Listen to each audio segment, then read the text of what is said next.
Okay, hello everyone. I think we're going to get going. The numbers seem to have stabilized a little bit. Brilliant. Well, hello and welcome everyone. Thank you so much for joining us tonight for this webinar on the latest research into depression. My name is Emily Wheeler and I am Director of Research Partnerships and Development at MQ Mental Health Research. So MQ is an award-winning mental health research charity which invests in scientific research all around the world and helping to create a future where mental illness is better understood, effectively treated, and one day hopefully prevented. Alongside this day job, I'm also someone with my own lived experience of anxiety, depression, and self-harm. And whilst this began in my teenage years, I fit the sadly common story of it taking me a decade to get any kind of support and almost double that to finally receive a diagnosis. This drives my passion for MQ and more broadly into mental health research, and it makes it even more exciting to be a part of this event tonight. So I have the privilege of asking your questions this evening, and thank you so much to all of those who have already sent those questions in. If you want to ask a question about depression research during the event, please just post it in the Q&A box. You'll find that there in the little speech bubble at the bottom right-hand corner of your screen, and we'll do our best to answer it. We have had a lot of questions, so I apologize in advance that we will do our best to get through them all, but may not manage it today. To change how you see the speakers appearing on your screen, you can click the three buttons at the bottom of the screen, just next to the red phone icon, and then click Change Layout, and then select the sidebar or spotlight setting, however you'd prefer. If you'd like to turn captions on, you can also select the CC icon at the bottom of the screen. Just to make you aware, these are automatically generated, so we cannot promise they will always be perfect. Unfortunately, as I say, we won't be able to answer any questions as well about individual cases. And of course, please do talk to a healthcare professional if you have any concerns about your health. Tonight is being recorded and you'll be sent a copy of that recording. And this event has been organised by the National Institute for Health and Care Research, the NIHR. So the NIHR is a government-funded body that funds research in the NHS, the public health and social care. And if you're interested in learning more about research and to search for studies you can take part in, you can please visit the Be Part in Research website, which I've seen Oliver has also dropped in the chat there. Just either use that link or search Be Part of Research. MQ also hosts the Participate website, which is for specific opportunities to take part in mental health research. So you can just search for MQ and Participate as well. So remember, of course, you can also take part in many studies, even if you don't have a health condition yourself. So tonight, as I said, I will be putting your questions to Professor Michael Browning and Professor Barney Dunn. So before we get started, it'll be great just to have a little bit of an introduction to you both. So Michael, over to you first, please. Thanks, Emily. My name is Michael Browning. I'm a psychiatrist and a professor at the University of Oxford, and I research the mechanisms and treatment for depression, and I run a clinic, a research clinic for people with depression that's been difficult to treat. Perfect, thank you very much. And Barney, over to you. Yeah, I'm Barney Dunn. I'm Professor of Clinical Psychology at the University of Exeter, and I run an NHS commissioned service called Accept that tries to offer treatments for depression that hasn't responded to frontline care in the NHS. My research is particularly around developing more effective psychological therapies for depression. Brilliant, thank you very much both. So Barney, Michael and I will be doing our best to make sure we aren't using acronyms or jargon without explaining them, but please, if there is anything at all that you don't understand or need some more clarification, do just pop a question in there for anything that you hear that needs more explaining and clarity. So without further ado, I'll kind of go on to my first question actually, which is to start us off, what would you say are the latest treatments then for depression? Barney, over to you first, please. Well, the work that we're most interested in Exeter is trying to understand parts of the depression presentation that clients say are really important and pivotal to their depression. That epidemiology studies show predicts the future depression course, but have been neglected by current treatments. So one such component is called anhedonia. It's a loss of interest or pleasure in things that we normally enjoy. It's a kind of cardinal symptom of depression, but it's not very well treated by existing drugs or talking therapies like CBT. So we've been doing a lot of basic science work to understand what are the psychological and brain-based mechanisms that lead to deficits in motivation, pleasure, and the capacity to learn from good things, and using that to develop novel therapies. One we're working on at the moment is called augmented depression therapy, or ADEPT. And it's basically helping people find ways to reconnect to what's important to them and get pleasure out of it in life. And in early pilot trials, we're showing it looks like it has promising effects compared to CBT. Amazing, thank you. Michael, did you want to add to that? Yeah, so I agree with Barney that anhedonia, the lack of pleasure, is a very poorly treated treatment, and a lot of interesting interventions that are looking to target that. I guess more generally, some of the other things that are on the horizon are worth talking about. There's quite a lot of activity in social interventions, so exercise, social activity, getting people to be more out and engage with their environment. In terms of the neurostimulation, there's been some really interesting research recently about transcranial magnetic stimulation. So that's something that is available in some places throughout the UK, and it's been around for a little while. You just use an electric coil above your head and it stimulates the brain just underneath the coil. And there's been some really interesting research to show that if you really do that very intensively, multiple times a day, you have a very good response to that. So that's pretty new and interesting. From the medication side, S-ketamine has recently been licensed in the UK and throughout the world. That's a completely new approach pharmacologically. We are very interested in dopaminergic drugs. So those are drugs that are often used to treat Parkinson's disease. And the reason we're interested in those is that, as Barney says, that we think they'll be particularly useful for anhedonia. We've got a trial running for that in depression at the moment called the PAX-D trial, if anyone's interested in it. And then more generally, the other things just to be aware of, there's interest in how drugs that reduce inflammation might be helpful. There's some trials running for those. There's the psychedelic trials, the psilocybin and LSD, there's trials coming out for those. Those are very interesting in different ways of treating depression. And a couple of approaches which are earlier on in development. There's a new drug that targets what's called kappa opioid receptors. That's a very new way of doing it. And there's a new set of drugs in America that have been licensed. They're not licensed yet in the UK, called neurosteroids, that have been licensed to treat postpartum depression. So that's depression you have just after you give birth. So it's generally a really exciting time in depression, because for many years we've had quite a small sort of number of treatments, and they haven't really been innovated very much with new approaches, but there's a whole raft of new things that are either licensed or kind of being researched at the moment. And I would just add to that we have good frontline treatments for depression. Where we struggle as a clinical field is, what do we do when people haven't got better after our frontline treatments? What do we do next? And that's where a lot of the drugs and psychological therapies that Mike and I have been talking about, I think, are particularly likely to be interesting. What to do when the first line treatment doesn't work. Fantastic. Thank you both. And Mike, to pick up on what you were just saying there, you mentioned a few things like Parkinson's, for example, and we were kind of wondering, one of the questions we had in is, are there actually any particular condition that research shown has made people more prone to depression?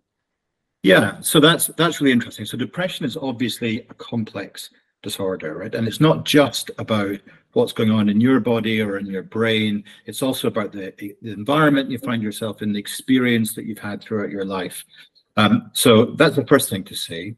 However, some aspects of the individual do influence whether they're more or less likely to get depressed. And one of the ways that you can get some information about what might be the things that might make somebody a bit more likely to be depressed is to think about the conditions that seem to be particularly associated with depression. And so some of those are neurological conditions. So Parkinson's disease, as Emily mentioned, is one of them that happens with depression. The other ones is people that have strokes are at a higher risk of depression, and particularly strokes in certain areas of the brain, which gives us a little bit of, evidence that, that area of the brain might be something that's particularly relevant. So the frontal part of the brain, if you have strokes there, you're more likely to get depression, or the basal ganglia, which is the region in the center of the brain that is involved in movement, you're more likely to get depression. So very interesting things like that. And then sort of more generally, the other conditions are that there's many endocrine conditions that can cause you to become depressed. So most commonly probably an underactive thyroid gland, and that's why it's important to check that if you develop a depression. And there's some drugs that can increase your risk of getting depression as well. Brilliant, thank you, Mike. And Barney, was there anything you wanted to add particularly to that one?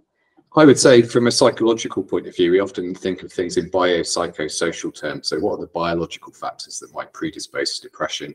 What are the psychological factors, so the way I think inside my own head, that might predispose to depression? And what are the social factors? And so that's kind of broader material and social circumstances. And I think around the biological ones, it's really interesting that there might be a common biological mechanism that leads to two separate conditions. For example, inflammation might be both the driver of depression and then some other kind of medical condition. What I wouldn't want to say is it's that other medical condition that's causing depression in the first place. They might have a common neurobiological core. Yeah, no, that makes a lot of sense to say that kind of causality, or where there's that commonality in its place.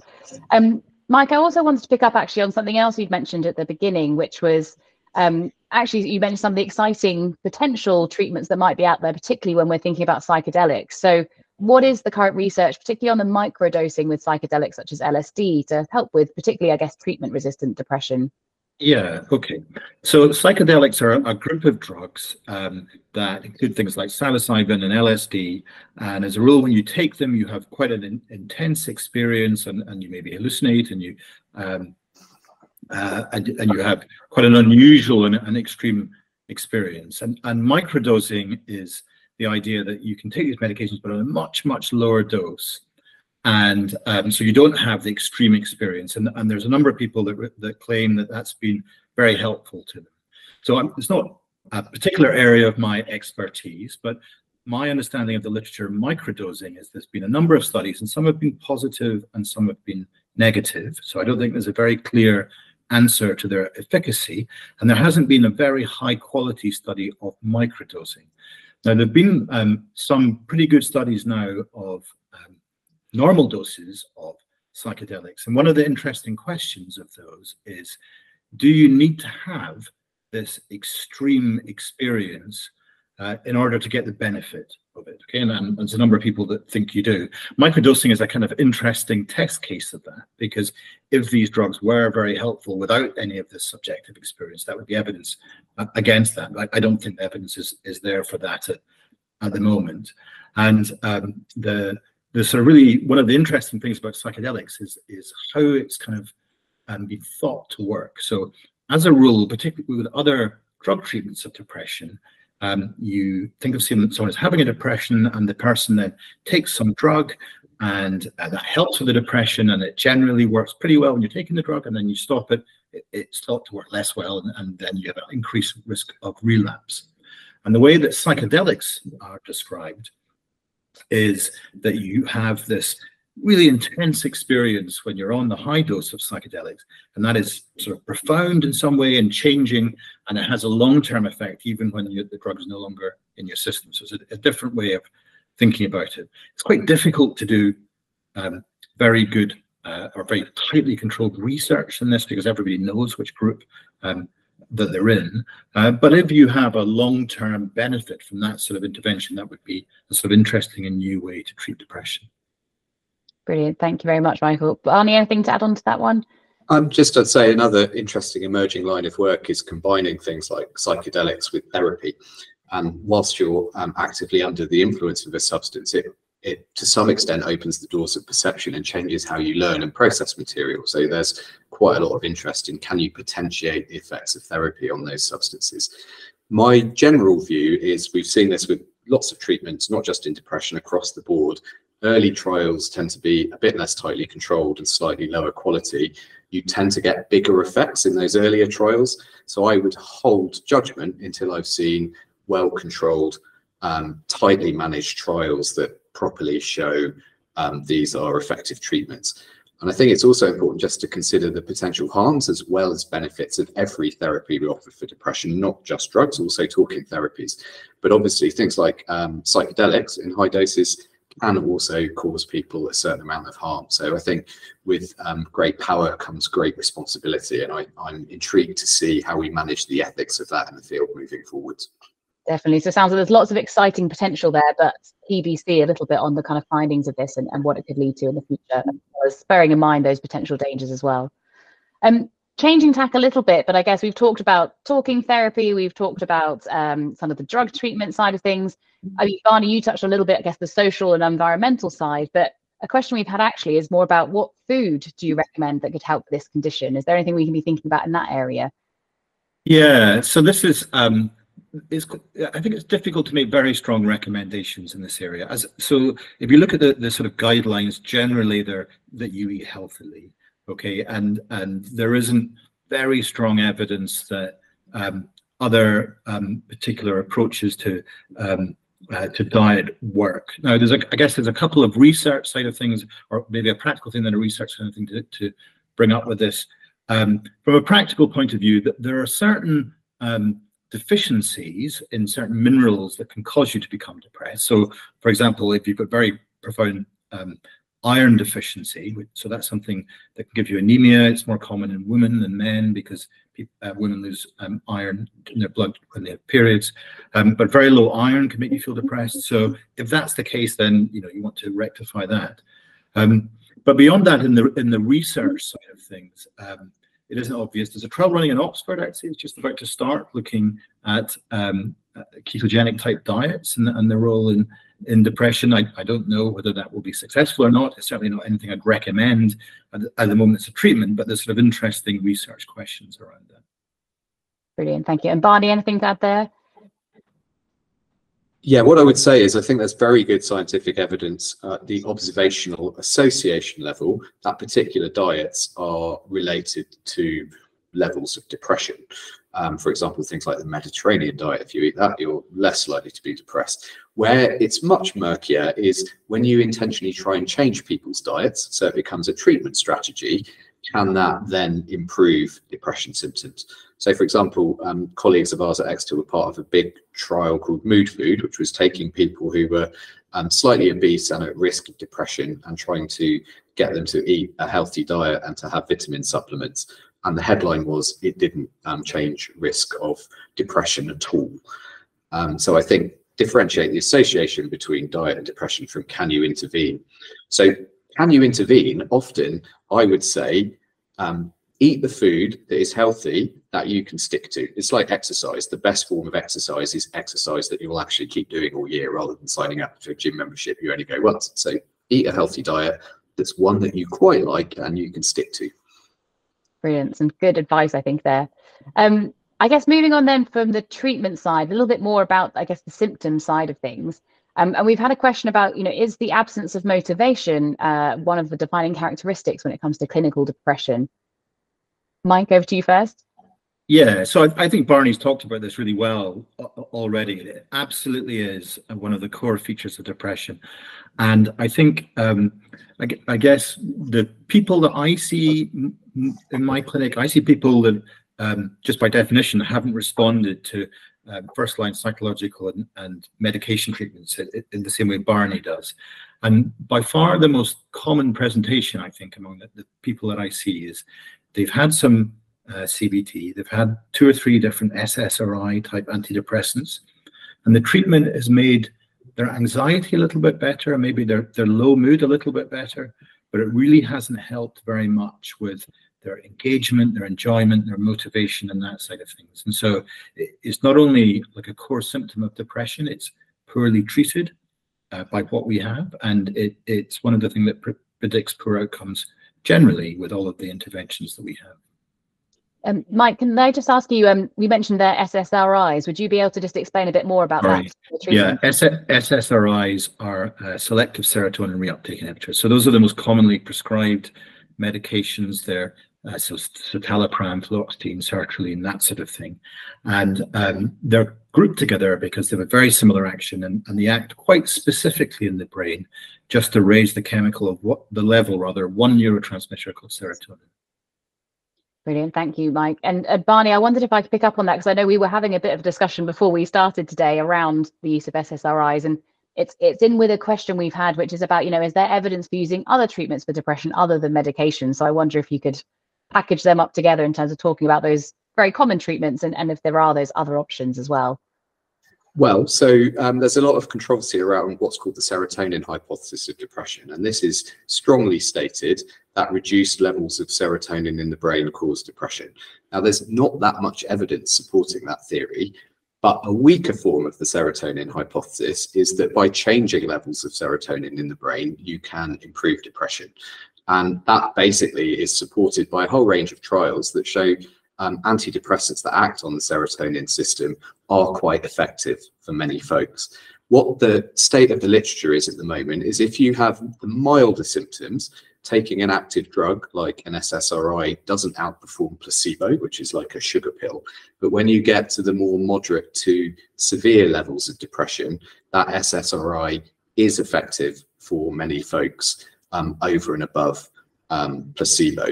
But drugs aren't everyone's choice. Not everybody wants to take them. Some folks have a side effect profile that they don't like to tolerate. So common side effects can be a loss of sexual interest or sexual function, sometimes a bit of weight gain, and so on and so on. Not everybody wants those. Also, for a subgroup of people, the drugs don't work at all, or they work initially and then they no longer work. So it's good to have a range of treatment options out there. And there is a good evidence base now for a range of talking therapies, both in the cognitive behavioral therapy family, but also psychodynamic therapies. What we tend to find is most psychological therapies work a bit for depression. They work about as well as drugs, but none of them are a perfect cure, and we need to improve on all of them. And there's also lots of evidence for less kind of formal psychological intervention. So things like social prescribing, which is a fancy way of saying get people back in touch with other people and doing activities they love, and getting people active and exercising. So there's a whole range of things that really help with depression. But it goes back to the very start of the question you asked to Mike, is a lack of motivation a core feature of depression? The real challenge is when people are really depressed, it's hard for them to engage with social prescribing or therapy, or to remember to take a pill. So the real thing is, how can we support people to do the stuff that we know works with depression, when the very nature of depression takes away all the motivation and desire to do those helpful activities? Yeah, no, that makes a lot of sense. And sounds like sometimes it's about a combination of those different things for people, and finding the right thing that works for them. We've had one from the chat, and I am going to ask this one because personally it's very interesting to me, given what I said earlier in terms of my own lived experience. And it's, how is anxiety related to depression? As I said, neuroscientifically speaking. So apologies, Mike and Barney, who would like to go first on that one? I'm happy to go first, and then maybe Barney can chuck in.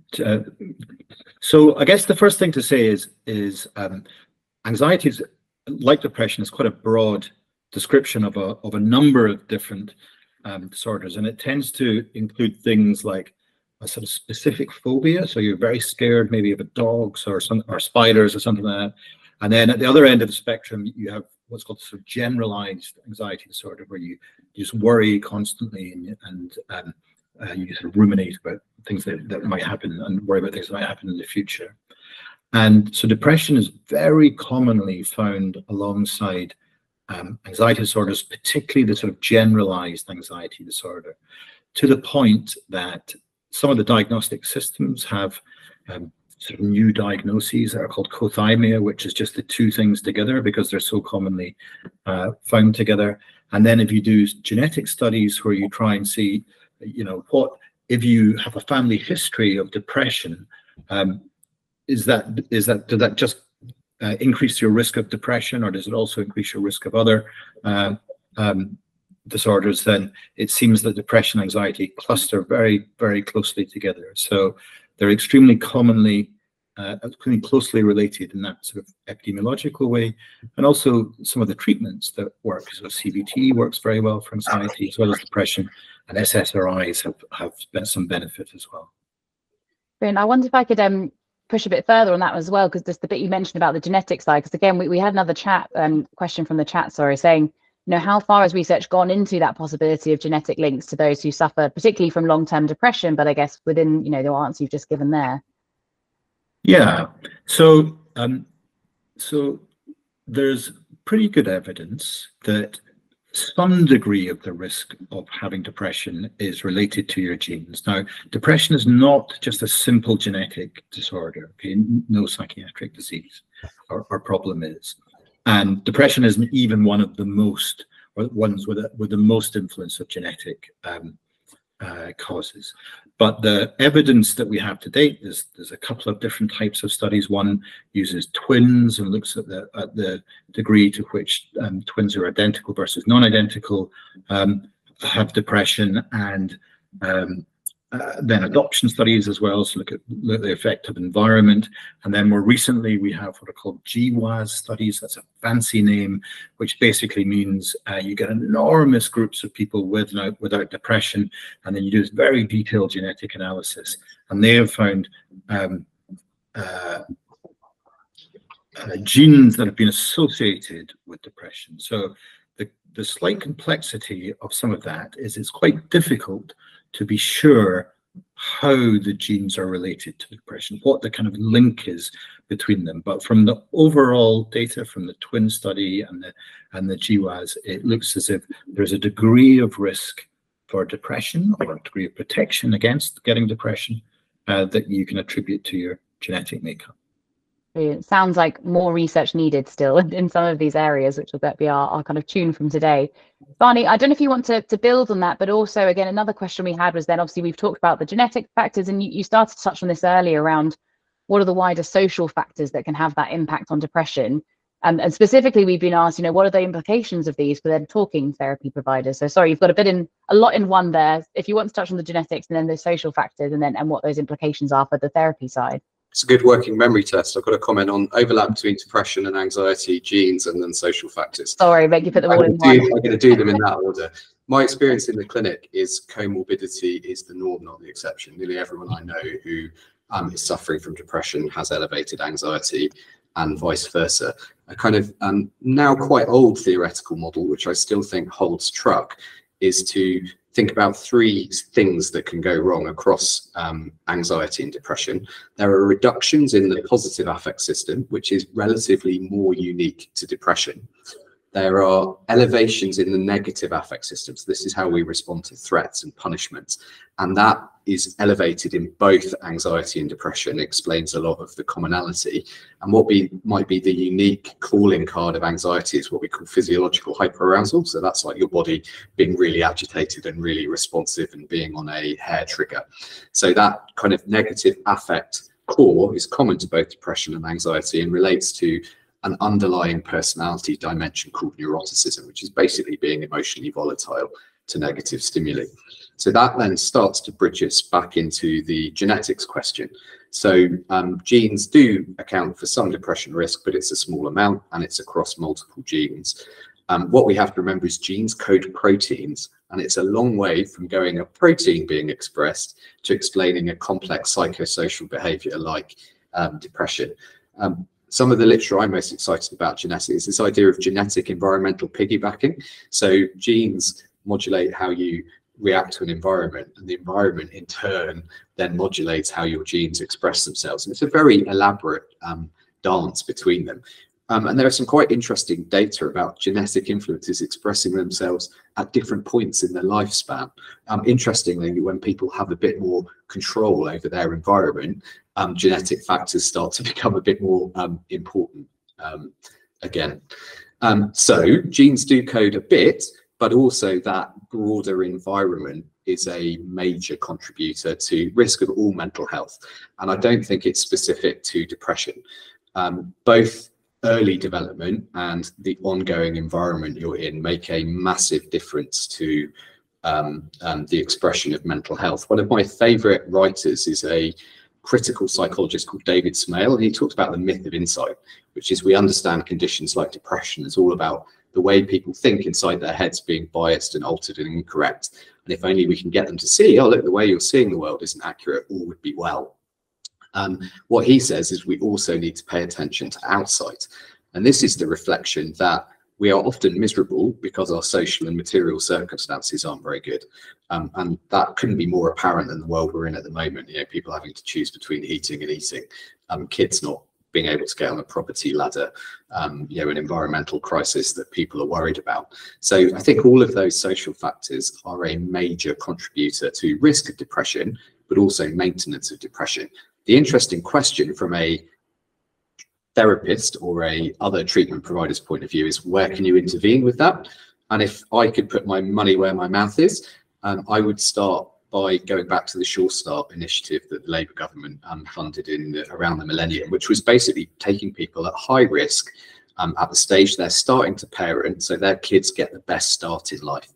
because we know that period just before people are born shapes their risk of mental health, and how they are parented in the first 3 or 4 years makes a big difference. So we can really intervene there, supporting parents, taking them out of poverty so that the next generation have a better start, and you block intergenerational transmission. I think you can also look across the developmental lifespan. There are key social stresses that people face, and how can you intervene those? So, for example, transition from primary to secondary school overlaps with the period when a lot of adult type mental health first starts to express itself. So let's help people psychologically adjust through those kind of developmental transitions. I've gone on a bit, so no, that was very helpful, and apologies, that's my fault. You had to answer about 3 questions in one. Mike, I can see you itching. Yeah, can I just say the other thing just occurred to me, actually. I agree with what Barney said, but one of the things that people sometimes assume is that if something is caused by a genetic process, then the treatment must be drugs or something like that, whereas if it's environmental, then it must be talking therapy or something like that, and that's really not true. And to be honest, a lot of the really interesting stuff in the genetics is stuff that tells us about environmental risk in the way that Barney tells us about. So whether it's genetic or not really doesn't tell us what the best treatment is, and often the best treatment for things that look like their genetic associations are social or psychological. Thank you. That's a really, really helpful thing to call out there. I think of just that, link we make in our minds of it must be caused by this, therefore this is the treatment. Just helpful to think about the ways that these interact. Just say a word we used earlier, comorbidity, is where you kind of have 2 or more different conditions interacting. That might be 2 different mental health conditions, that might be 2 physical or more. So just in case there was that word people haven't heard before. Barney, I'm going to come to you again, changing tack a little bit about more kind of how we do research. And we've been asked, what are the challenges for the field, in doing depression research? What's getting in our way? So in the first phase of depression research, which I'd say from 1940 to 1990, it was about innovating new treatments where there was nothing there before. So the kind of trials you need to run there don't need to be very big, because you're trying to say, is this novel therapy better than nothing? And you'd expect it to have quite a big and potent effect. So you don't need lots of money and lots of people to be able to demonstrate that. But where we're at now is we're trying to improve on already pretty good treatments, and a 5 or 10% difference in treatment response rates is worth having for such a common and disabling condition. But to detect that, what you need is really big and well-powered trials. And I would say in our field, virtually no trials comparing to active therapies have ever had enough people in them to properly be able to tell, do the treatments differ? And this leads to a conclusion that a lot of people call like the dodo bird paradox. It means all treatments are equally effective, so let's give up trying to innovate anything. I'd say, well, let's properly have well-powered trials that can do it. And if you go beyond that, Mike's already said that depression's quite a varied thing. So my depression might be different to his depression. And we need to understand the question of what works for who. Who should we give treatment 1 to, and who should we give treatment 2 to based on some characteristics they have? To answer that question, you need even larger samples. So the challenge I'd put back to funders, if they want to change the outcome on the depression treatment dial, they need to be willing to invest in large-scale treatment trials. As far as I'm aware, there are no funders currently supporting trials at the scale they need to be done to take the field forwards. And that's really helpful. And I guess I wonder, could I ask a question of, are there opportunities? We talk about the needing to have many people involved in this. I have no idea, so apologies for asking this question. It may be impossible to answer. Is there an opportunity with things like AI to be able to replicate some of that, use that to speed up some of this process, to look at that, particularly the bit you mentioned about personalizing the treatment that people receive and working out what it is that works for that person? Well, so there's a lot of interest in the treatment trial space about how you can accelerate what's called the bench to bedside lag. So it typically takes 20 years for a new treatment to get into the NHS, by which time it's out of date. So how can we accelerate that and make things more efficient? One method is in a complex intervention like a therapy, lots of stuff is going on. How do you work out which is the active ingredients and what's the chaff you can throw away? So people are doing these things where you combine different elements of treatment together and see if you leave some out, does that make a difference? Those are called factorial designs, which is a little bit like AI. I personally would go, let's be a bit more pragmatic. We have large scale funded psychological therapies for depression in the NHS now through a program called the NHS Talking Therapies Initiative. Treats 3 or 4 million people a year, and it collects quite a good minimum data set, as in measures of depression and anxiety for every session that people are going through. It would be great to be able to weave into that natural trials as they're happening. Yeah, let's introduce novel treatment X in service Y and see, does that lead to an uptick in outcomes compared to the other ones? So I think there are ways we can solve the scale problem by making better use of the NHS infrastructure we've got. But at the moment, we're not quite capitalizing on that opportunity. Brilliant. No, that makes a lot of sense. Mike, did you want to come in particularly on that first question of what challenges are you seeing in that area when it comes to research on depression? And if you would like to speak to my AI kind of question that I've chucked in there as well. Yeah. So I guess as we've listed already, there's tons of new treatments that are coming through. And I think the big challenge that we face in the UK is we just don't routinely offer people with depression enrollment in studies. And as a rule of thumb, if you're involved in a study, you'll get better care than if you weren't. It's just the way these things work.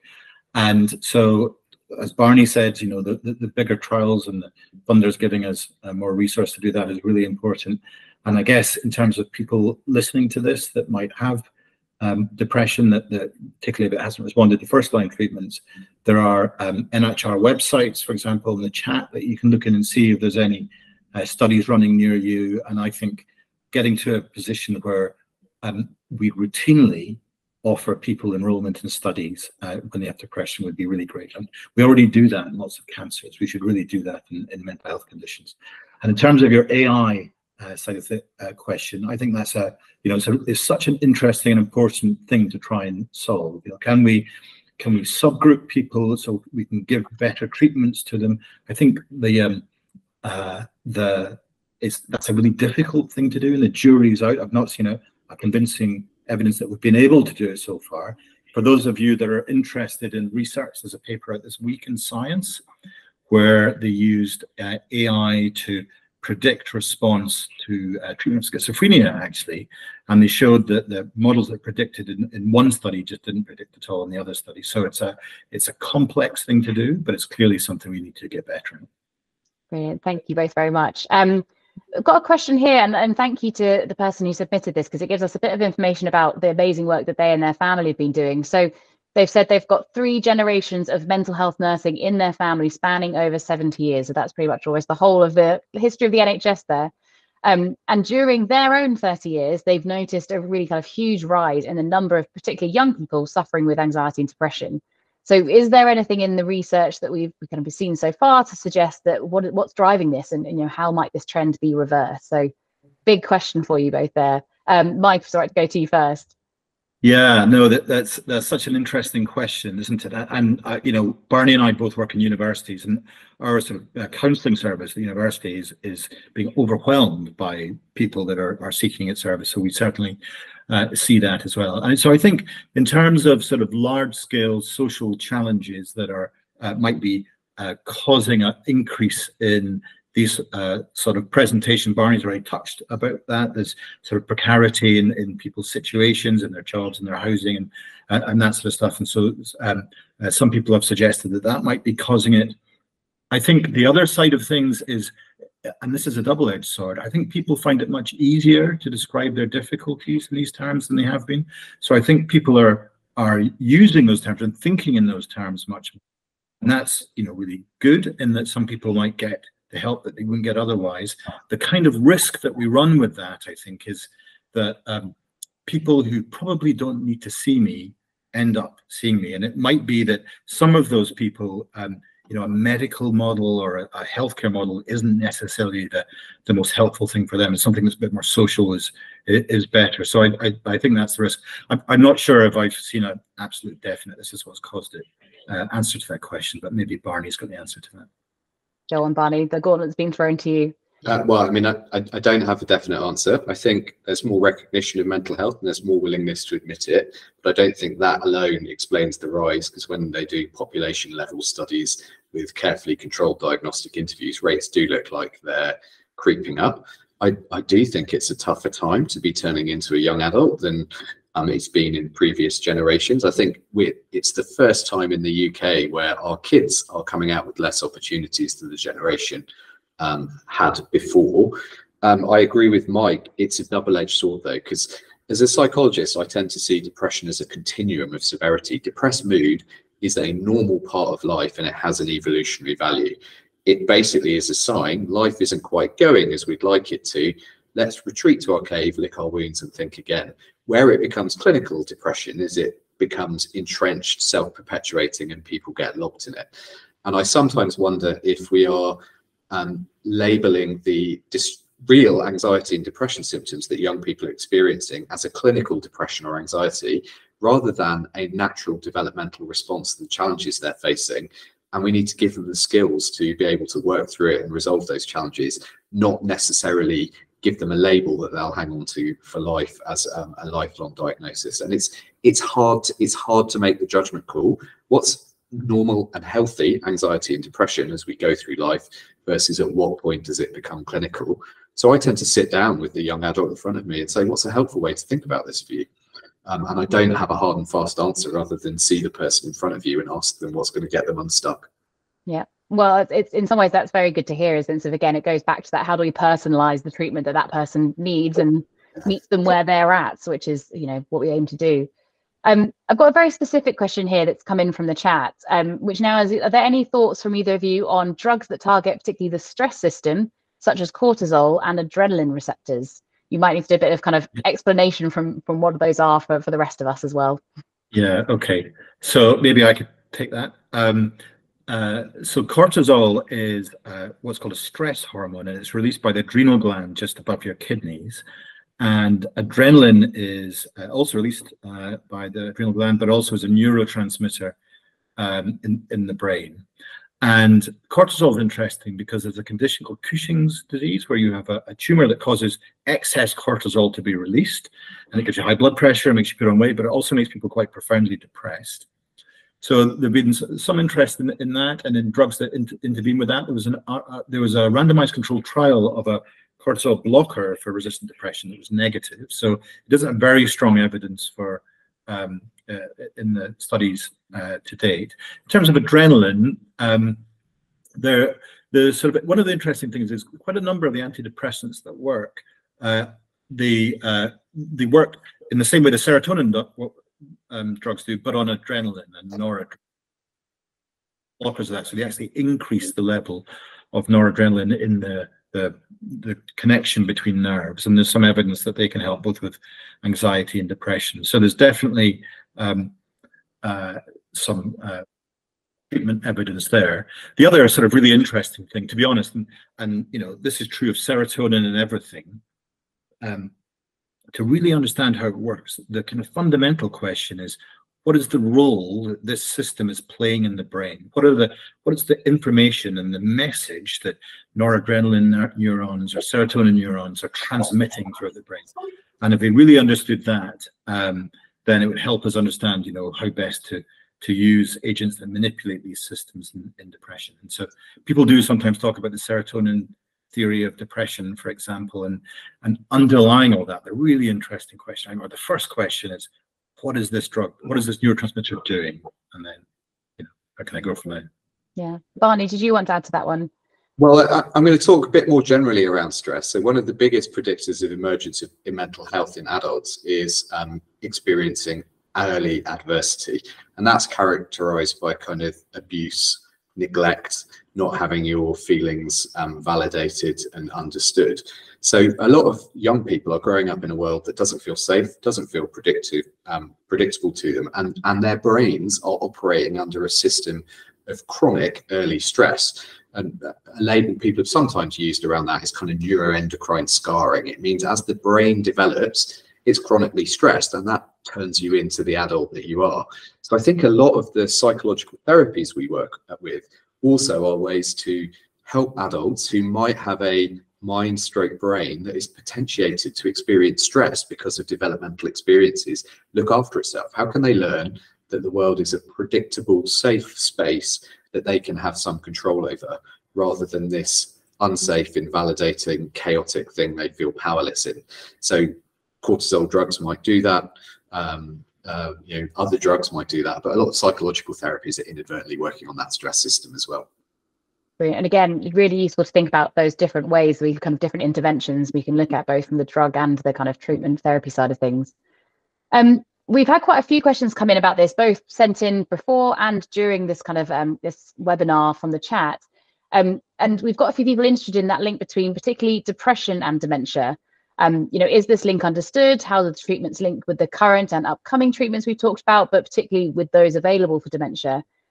They've also put a bit at the end here as well. What is pseudo dementia? I have no clue, so I wonder if either of you might be able to explain it to us. So a few bits in there, but Mike, if we start with you.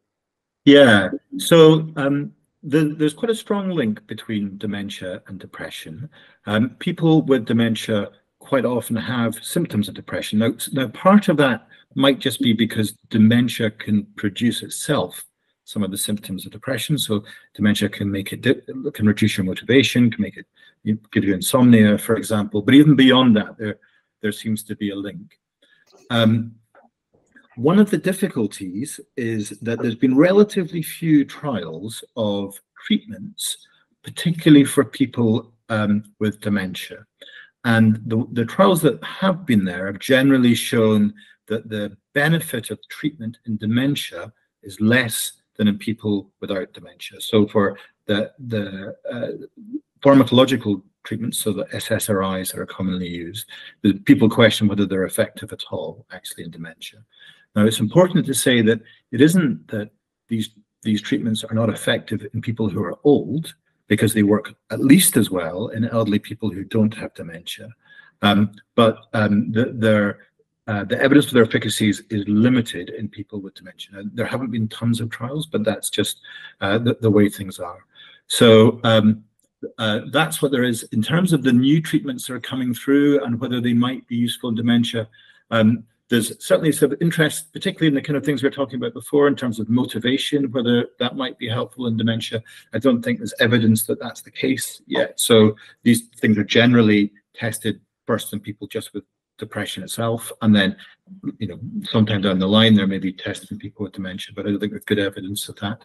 And then the last question was about pseudo-dementia. Pseudo-dementia is the idea that people can sometimes appear as if they have dementia because of some other problem. So that could be severe depression, or it could be an underactive thyroid gland or something like that. And then the idea is that it's important to determine if that's the case, because if that's the case, you shouldn't be trying to just help them with their dementia. You should be sort of aggressively treating the depression or the low thyroid gland, and that will help them out. Brilliant, thank you. Barney, did you want to add to that one? Yeah, I mean, I guess my first ever research job back in the 90s was a study trying to differentially diagnose Alzheimer's disease from depression in the early phases, because both conditions are characterized by changes in attention, memory, concentration, and mood. And could we find a unique hallmark that said this person's depressed, this person might be in the early phases of dementia? The bottom line was we couldn't in the prodromal phase, the early phases of it, but it becomes a bit apparent later.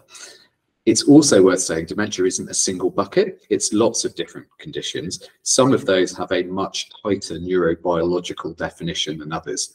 So, you can identify a particular class of cells in a particular region of the brain that are starting to wither away, leading to a very discrete form of dementia. So that might be something like, Lewy body disease. And you can contrast that to something like Alzheimer's disease, which actually means cognitive decline that we can't otherwise put an explanation on. There are lots of theories about what the biology of that might be, but there's yet to be an agreed biological hallmark. Well, that was my understanding when I was active in this area. So from a psychologist's point of view, people have tried treating depression in people with what's called mild cognitive impairment. And that's where we make no assumptions about what the cause of it might be or what particular form of dementia it is, but can we still do these therapies for depression and anxiety, and do they work? And the answer is they work a bit, but they don't work as well as in other old people that don't have those memory and attention and learning difficulties. And for me, that makes good sense, because a key thing about therapy is you've got to be able to remember what was talked about and put it into practice. And if learning and memory and putting things into practice through new procedural learning is impaired by a dementia, you're going to benefit less from those kind of treatment strategies. Brilliant. Thank you both for that. And Slightly different tack here, Barney, but I guess linked when we're thinking about talking therapies and other ways we might be able to kind of intervene. We've got a question here about what extent do you think mindfulness and meditation plays a role in managing depression rather than the drugs or cognitive behavioral therapy and different kinds of therapy? Well, so there's been a large literature around that. There's been a therapy developed called mindfulness-based cognitive therapy, which takes the best elements of CBT and combines it with meditation practice. The kind of understanding of how that works is depression gets us locked in our thoughts, and meditation can be a useful way for us to notice we're locked in our thoughts, step away, and choose to respond in a different way. So mindfulness-based cognitive therapy has initially been shown now in quite a lot of trials to be as effective as maintenance antidepressant medication for protecting people at high risk of depression from relapsing. So these are typically people who've had 3 or more former episodes, which is a predictor of being at high risk of it recurring. And if you learn how to meditate and engage in other practices, it confers the same protective benefits as staying on maintenance meds. There's now starting to be interested as well in whether those mindfulness-based treatments can be a treatment for acute depression symptoms in their own right, and that's at an earlier stage of development. There's definitely a sign for mild depression symptoms, or what we call residual depression symptoms. So this is, you're no longer in a full-blown episode, but you've got a little bit of depression lingering. That mindfulness can be effective. We're just completing a trial called Respond, which is seeing for folks who are still stuck with depression after having had other frontline therapies like CBT, can that be enough to take them through the edge? It's worth saying, though, that treatments like MBCT, meditation is just one component of it. There's a bit of CBT, there's a bit of psychoeducation, which is giving people an explanation of how their depression might be maintained. And there's also a big part of group process, being in a group of other people, sharing the same stuff and realizing you don't need to feel stigmatized and ashamed of it. And it remains a bit unclear whether the meditation practice really is the magic active ingredient. One other place they've tried meditation is what's called a universal prevention in schools. So this is if you get everyone to meditate a bit, can that stop kids developing depression and anxiety? There was a very big Wellcome trial called Myriad. The headline of that was, no, it didn't work. Brilliant. Thank you, Barney. Michael, did you want to add anything to that? I don't think so. Brilliant. We're kind of slowly creeping towards the end of this now, so I think we've got time for another couple of questions. And I guess it's building. We've talked a lot about all the different ways that kind of different treatments that are out there, but something we haven't addressed, and I think it's an important question that's come from the chat, is there is the risk, I guess, when it comes to medication, not just when we're thinking about the kind of what kind of higher end risk ones we've talked about, but how is psychological addiction to medication, but also then linked with that fear of reducing meds, best approached if other kind of, as you've talked about, frontline or therapeutic treatments have then actually failed in treating depression? I don't know who wants to take that one first. I'll have a go with that one because it's a topic close to my heart. I think what I see in the care system is lots of thought about how we get people on drugs, less thought about how we get them off. So what's the exit strategy? Either when people haven't benefited, don't keep them on drugs that don't work, or when they have benefited, do they want to be on those drugs forever when some of them have side effects and may have health implications linked to them? What we found with drugs like SSRIs, so selective serotonin reuptake inhibitors, is the initial argument was they're very easy to come off. What we're increasingly realizing is they're actually pretty hard to come off. They're not fully addictive, but what you see is a natural rebound of your depression. Some people have described it as a bit like a coiled spring. What the meds do is they press down the depression. When you first take them off, the spring bounces back and you have a bit more of that depression initially. So you need to help people through that natural rebound effect, because the brain has got used to elevated levels of that chemical. It needs to readjust then to normal levels of those chemicals. We used to say to people, you can come off meds fairly abruptly, and we didn't speak to them that hard about what we call the kind of pathway to reducing doses. There's now a recognition you need to do it really, really gradually in small little chunks. And it can take as long as a year or two, not a couple of months. It's slightly problematic when most of the dose size pills we get are so big that clients have to end up cutting them into micro fragments to be able to do that reduction in dosing. If you look at what's happened to antidepressant prescribing in the UK, despite the fact we have the best provision of psychological therapies in the world through the NHS talking therapy system, they've continued to go up and up and up. And what that tells me is lots of people are being put on these drugs. and quite a lot of people are struggling to come off them. So I just think we need to think about that. There's a real benefit of these drugs for many, and for many folks, staying on them at a maintenance dose is entirely effective, but they are harder to come off than we used to think. And I say that as someone with my own history of depression that's on a stable dose of citalopram and benefits from it a lot. Brilliant. Thank you, Barney, and for sharing that. And likewise, myself too. So I can speak to the benefits of that as well. Mike, did you want to add anything particularly to that question? No, not really. Sort of, I guess, interestingly, I wondered whether the question might be more of the sort of psychological mechanism. So sometimes people, particularly if they've had a beneficial effect from the medication, they fear not being on it, and it becomes a sort of safety type behavior. And Barney would be able to talk much better than I would about that. And I suppose that the way that I approach that, if I think that's what's going on in the clinic, is just very gradually reduce the medication and test out the theory. And it sometimes takes a while, and the difficulty coming off it can be psychological, I think, as implied, as well as physiological. And I actually think that's a lot what mindfulness-based cognitive therapy does. It kind of says, experience a bit of negative mood and a bit of grit in your life. Oyster is natural.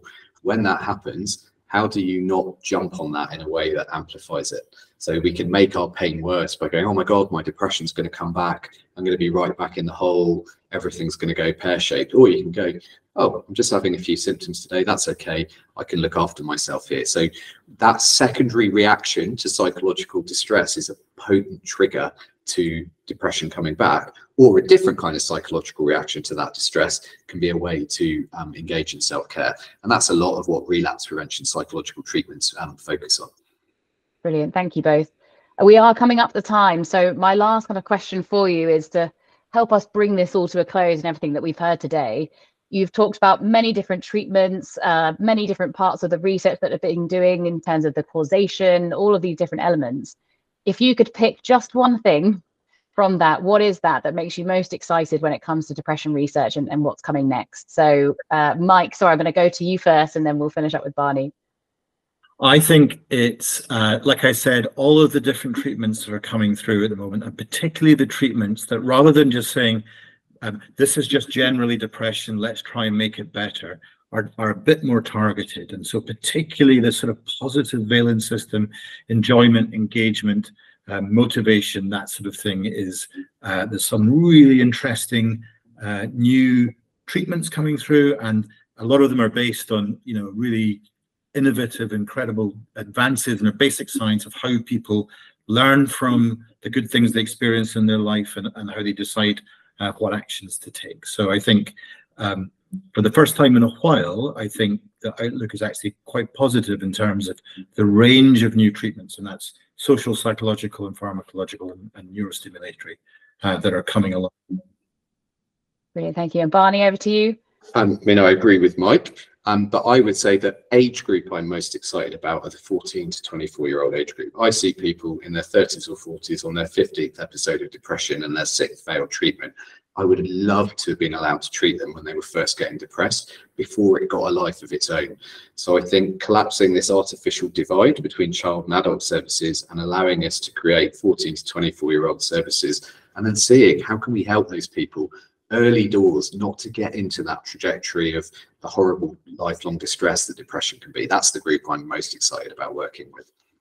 Brilliant. Thank you both so much. And really, all remains for me to say is to say a huge thank you to both Mike and Barney for all of your time and expertise that you've shared with us this evening. And of course, thank you to everyone for coming along and providing your questions, which I hope you have found, I certainly have, incredibly interesting to ask and to hear the answers to. Thanks also to our hosts, the National Institute for Health and Care Research.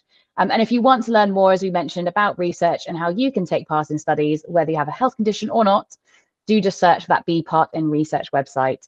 We're just putting a link to an evaluation form in the chat. We would love it if you could take a moment just to complete it to help us think about how we do these even better in the future. And you'll also be sent a link to the form and a recording of tonight's event via email. We really want to run more of these events, so want to know what we're getting right and what could be improved. So it just remains to say for me to say thank you all again so much, and I hope you have a lovely rest of what's left of this evening.